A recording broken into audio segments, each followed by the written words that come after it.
More wine from Sugrue South Downs today.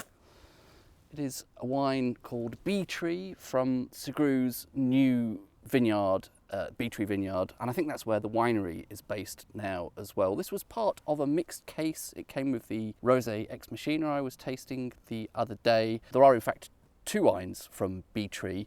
This one is 100% Pinot Meunier, and it's a rosé, and the other one I think is 100% Pinot Noir, and I think that's perhaps also a rosé. It's a 2019 vintage, and I don't really know a huge amount about this. I don't think a huge amount has been written yet because it's pretty hot off the press. It's a relatively new thing. I would say that is a paler colour than the Ex Machina was the other day. That's a sort of pale rosé, I suppose. Getting some berry fruit there.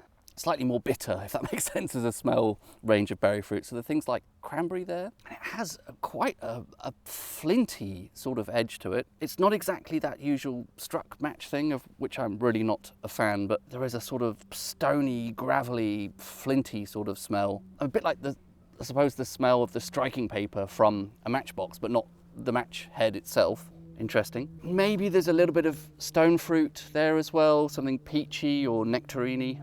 And then maybe something in the orchard fruit sort of spectrum. That kind of flinty, stony, gravelly sort of smell is really quite unusual. Interesting. On the palate, fruity. I'm going all over the Pinot spectrum. I know this is Pinot Meunier, slightly different kettle of fish, but I'm getting flashes of cherry there now, other berry fruit, something maybe citrusy, bit of apple, red apple. I'm tempted to say red apple because this is a slightly reddish tinged wine. Could be green apple though. It's another fruit bowl. And once again, not a huge amount of autolytic character here. I'm not sure how long this is spent on the lees versus on the cork. Flinty note is quite weird. I don't get any of that kind of gravelly sense on the palate, I don't think. Maybe a touch of minerality, as I often say. More apple coming through now. I would say veering more towards the green apple. Quite sharp overall. It's sort of angular. It feels like sharp in the kind of zingy, acidic sense, but also sharp.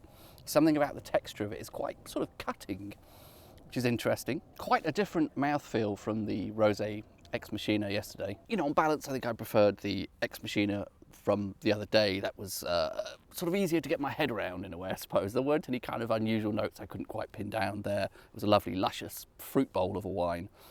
This has that interesting, slightly weird, stony note. And weirdly, I notice it most on the nose rather than on the palate. That would be something more you'd expect to taste rather than smell. Yeah, the smell of slate or flint or something like that. Interesting. And the fruit it's all slightly more, kind of slightly drier, slightly more bitter fruit. It doesn't have the Ex Machina. Not that we need to compare these two, they're different wines, so enjoy them in their own right, but the Ex Machina was all sort of very luscious, very ripe fruit, and this is perhaps a little bit more austere. This is feels in a way an even drier style of wine. I'm guessing the dosage is probably pretty similar, but yeah, it does have that fruitiness on the palate, but it's all very dry, a little bit sort of restrained. It is nice. I think this would maybe work better as a food wine, actually, rather than the Ex Machina, which was perfectly pleasant to just quaff by itself. That slightly sort of drier, slightly more sort of subtle, and that kind of stony note to it might pair better with food. Yeah, it's interesting.